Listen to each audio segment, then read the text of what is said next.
Hello everyone. In continuation to various problems what we are doing in integers, the next question is simplify this expression, right? 2 to the power of n plus 1 plus 2 to the power of n plus 2 in the numerator. Denominator is 2 to the power of n plus 2 minus 2 times 1 by 2 to the power of 1 minus n. So in the numerator, I can take out 2 to the power of n plus 1 as common. So you will have 1 plus 2 in the numerator.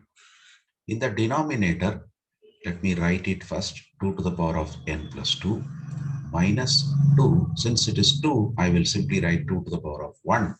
In this, within brackets, 1 by 2 to the power of something, if I take this 2 to the numerator, the power will change its sign, means it will become 2 to the power of minus n will become positive n, positive 1 will become negative 1.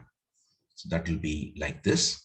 So this one will be 2 to the power of n plus 1 times 3 divided by here.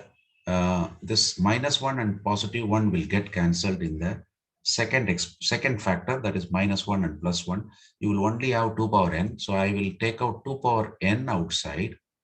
So this will become 2 square minus, since I took 2 power n outside, it will be 1. So this is 4 minus 1, which is 3. This is also 3. I can cancel these two. 2 power n minus 1 by 2 power n is nothing but 2 power n plus 1 minus n. So it is 2 power 1 or simply 2. So the result for the simplification is 2. In case if you find the contents of this video to be useful to you, I request you to please like it, share it with your friends, and also subscribe to my channel. Thank you.